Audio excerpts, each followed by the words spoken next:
So this is Baruch Fleischman, and I'm here at the Tikkun Elevator Kollel. What are we doing here? We're trying to understand who we are, where we came from, where the Jewish people come from, where we're going. So here we're dealing with a period in history from the barbarian invasions of Europe, which Dr. Henry Abramson says really was not so much like an armed invasion as an infiltration, just like we have going on in the United States now, where they opened up the border down in the south, which was a really bad idea, and let all kinds of people come in. These people are not skilled in the ways of the West. So we have a lot, especially where I live right now, people really are not, they work, they want to work, they're illegal, and they don't know what they're doing. So we're going to find that out. So in this time, this is where we're living right now, how we're surviving, how we survived, in fact, the Middle Ages. That's really the question. Now, on the one hand, I couldn't help but saying that the color red is very important to Christianity. So Christianity is the color red. It develops from the name Edom, which means red, which is the name of an ancient country that was founded by our brother. That's our history. Sounds a little funny to hear it because this is not the history the way that our brother tells it. So it's a little bit different. So this we're giving the Jewish perspective. Now, while that's going on, and the Pope is red, and his cape is red, and his life is built around blood. So the blood of Jesus Christ is the blood of Jesus the Jew. Any Jew, all the Jews. We can be massacred, and we have been. But in the meantime, we're alive and living, and we're connected to God. They have not been able to destroy us, and will not be able to. This is a little picture. Now we're moving to a different area. We're moving to the Middle East now. So that was the Pope. That was Byzantium, which is also fiercely, proudly anti-Jewish. Suppression of Jews is their business. They spread all the way into the Middle East, but in the Middle East things changed. Byzantium was taken over by the Muslims.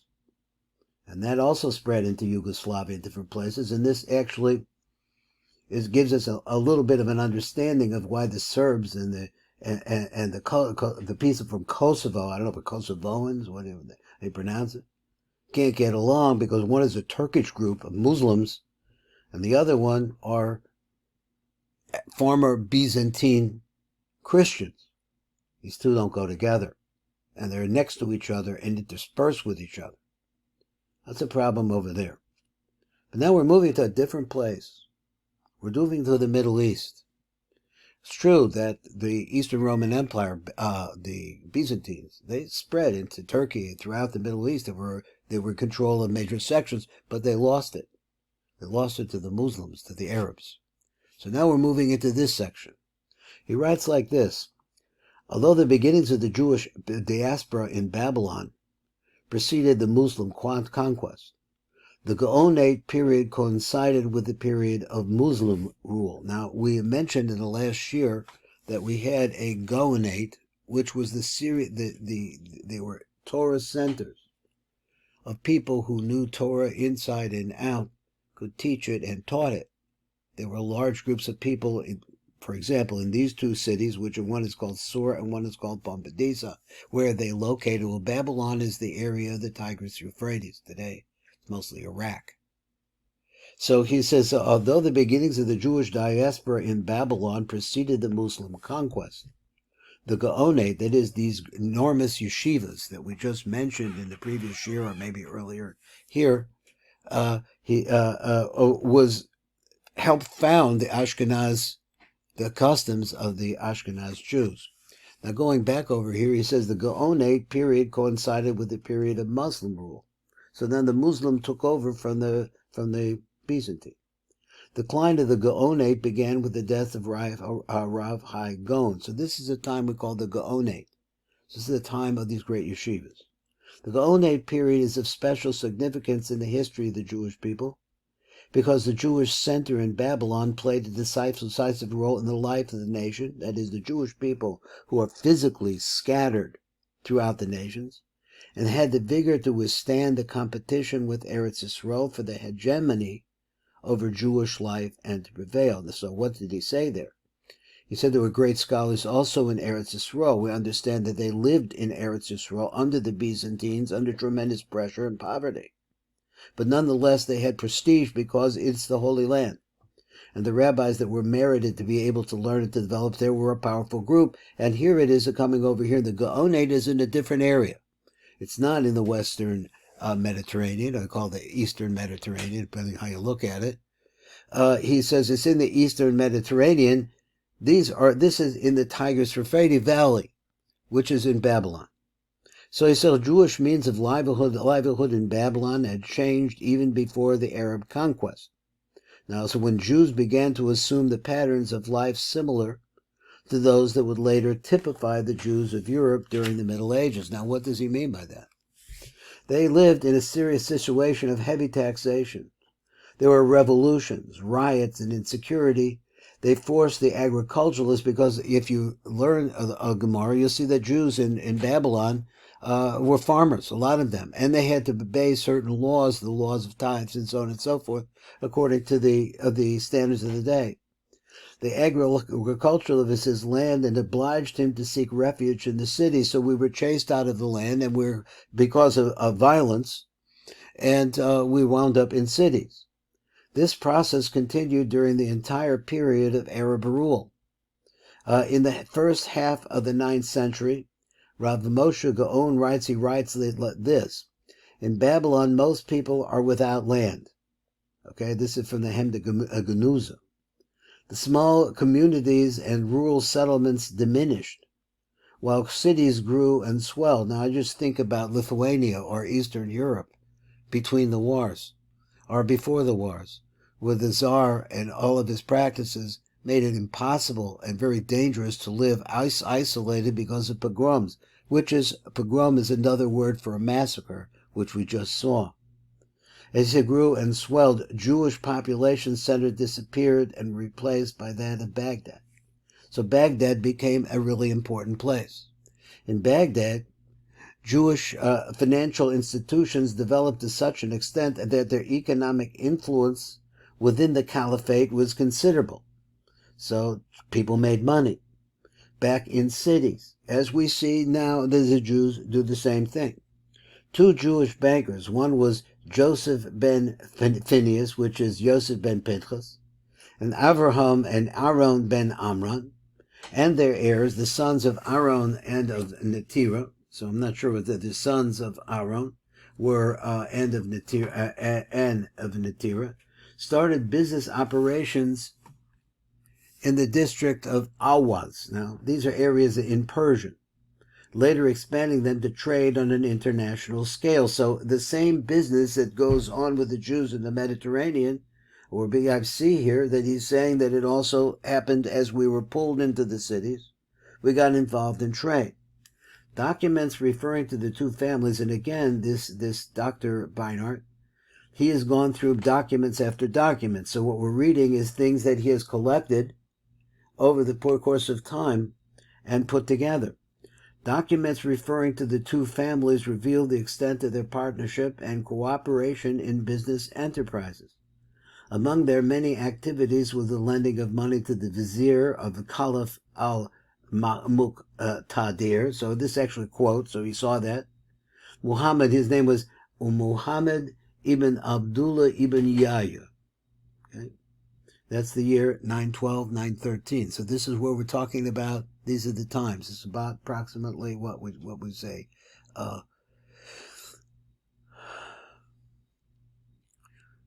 1,200 years ago. But there is every indication that they engaged in money lending prior to that day. They also financed the caliphate, using money deposited with them by Jews and non-Jews, and taking as security the tax farming rights in the district of Awaz. Now, tax farming means that they would collect money from individuals. They would pay a fixed amount to the king, and then any overage that they got as they connect as tax collectors, they kept for themselves.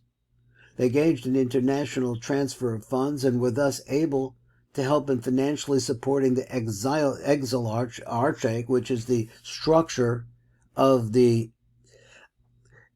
I'll go over this. The Exilarch and Gaonate. Now, what is the Exilarch? Which was a government-appointed rabbi, whose job really was contradiction to a great deal of what the Gaon has. Who was the most important, the Exilarch or the Gaon? So which was the most important? In that era, that's what was going on. Apparently, they were the innovators of something called Shufa Teyiya, a kind of check promissory note that could be redeemed by a surrogate. So once again, we have really far away from the Mediterranean, or at least a distance, we have the same kind of business practices going on, that amongst the Gentiles living in diaspora, the Jews found a way to prosper. Even the academies of Sura and Pumbedita could not resist the magnetic pull of Baghdad, and at the end of the 9th century, about 150 years before the waning of the Gaonate, they both moved to the city as independent institutions. Well, we have the same thing now. So we have all these yeshivas that originally, most of them, the Lithuanian yeshiva's origin is in a place called Slobodka, which was a suburb of the city of Kovno. Must have been a lovely place. But at that time, they developed a tremendous love of Torah and connection to Hashem in that place. Temporary as it is, it moved back over here, and it has many different variations. Each of the academies retained its independence and preserved its own character, methods of teaching, and public activities. The famous Gaonim were Rav Sadja, Rav Shmuel ben Hofni, and Rav Hai. There would be Rav Sadja Gaon, Rav Shmuel ben Hofni Gaon, and Rav Hai, all of these people, all residents of Baghdad. However, Babylon could not financially support all its scholars who were taken prisoner in the West. So many of them were taken prisoner in the West, I don't know about that, and who, according to legend, brought with them the traditions of Babylonian Talmud. Now, that's what I said before. There were times, we saw a picture, an idea over there previously, about how it was that the King Charlemagne, called Charles, sent to Babylon for Jews. There were Jews that were stuck in his kingdom and they needed leadership, and he sent to Babylon for it. So this origin, which I said at that time, is the origin of a great deal of Ashkenaz. The Ashkenaz are connected to Babylon, and now we see the trail.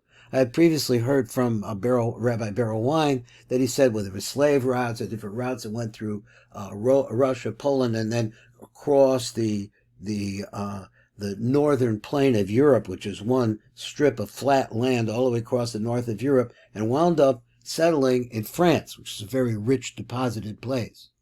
That's his idea. That's what he explained. Over here we see that actually there was a problem that the captured Jews who were enslaved in other places, they wound up being influenced by these scholars because there was no one to lead them. West, and who, according to legend, brought with them the traditions of the Babylonian Talmud. Poets and grammarians also emigrated to Spain. The poets, remember this, poets and grammarians, because the difference, if you learn Zohar and you see some of the things that are going on over there, you see that this is a lot of it is really deeply developed in the scholars that came to Spain. There was no intrinsic difference between the situation of the Jews in Babylon and their condition in other Islamic countries during the period of Arab rule.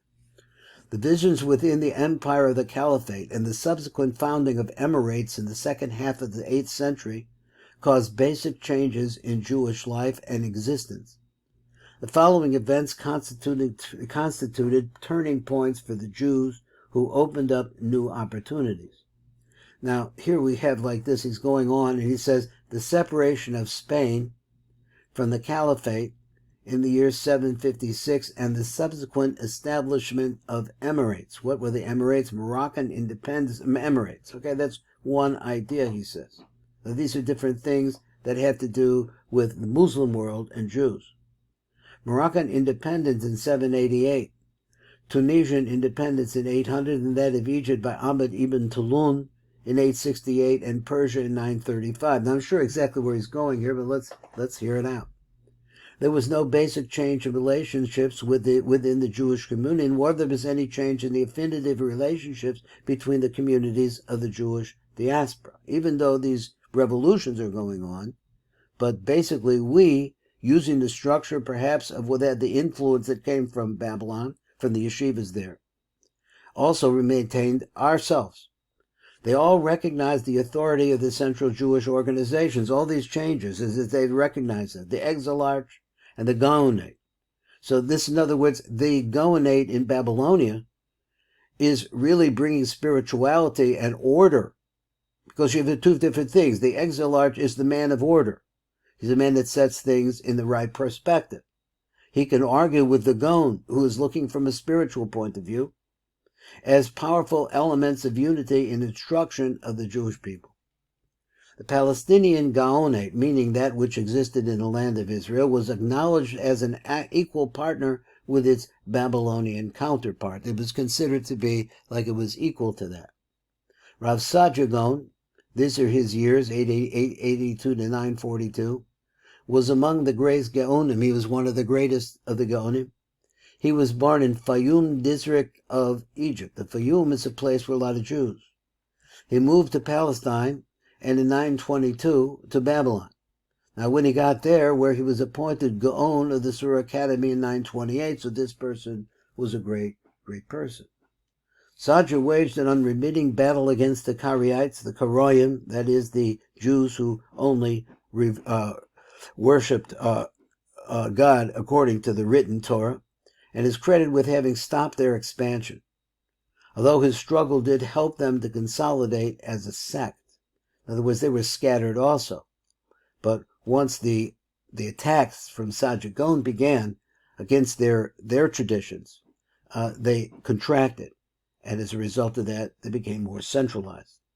He was famous for a polemic with the Palestinian Gaon Aaron ben Meir, so here they argued back and forth of the establishment of the Jewish calendars and its festivals, and for his controversy with the Exilarch David ben Zakkai on matters of authority, who would say what would be. Profound spiritual and scholarly activities. I'm really off the page, I'm sorry. Well, he was famous for a polemic with the Palestinian Gaon Aaron ben Meir of the establishment of the Jewish calendar and its festivals, and for his controversy with his Exilarch David ben Zakkai on matters of authority. His profound spiritual and scholarly activities included works of halacha, exegesis, learning things out from one thing to the next, in order to decide what to do, what not to do, philosophy, grammar, liturgy, piyut, and the translation of the Bible into Arabic. All of this, Arabic speaking, the piyutim in Arabic. The Babylonian Gaonate came to an end with two great and outstanding figures. One was Kakav Shrira ben Hananya Gaon. This was to the year 906 to 1006. He was the Gaon of the Yeshiva in Pumbedita from 968 to 1006. And his son, he had a son. His son's name was, let me get this down, was Rav Haim, and he lived through these years, 939 to 1038. So he said, what year is this? This is 20, so that's 1,000 years ago. So he said Shera was among the prolific writers of responses. So he wrote back, people asked him questions, and he brought back answers. One is a famous epistles written in response to an inquiry from Rabbi Yaakov ben Nissan ben Shahin of the Kairouan community, which is in North Africa, who asked for information regarding the Mishnah and Talmud. He wanted to know ideas there. Give him some structure, tell him how to handle things. Schreber's reply was a classic work of Jewish historiography, in which he listed the generations of Jewish scholars going all the way back from the men of the Great Sanhedrin, which was approximately, I would say, 2,400 years ago, until the period of the Gaonate. So, in other words, he knew the names of every rabbi who act as an interface between the previous generation and the future generations of keeping the traditions of the Torah alive. His son and successor was Rav Haim Gaon of Pumbedita. He was one of the great halachicists, a person who decided right from wrong, a paiton, a person who wrote poetry, a literaturist, judge, and writer. With his death, The Gaonate in Babylon ended. Now, next time that we come to the Shir, we'll come over and we'll look at this map that we had down below. We'll get a better idea of what was going on at what time in Babylon.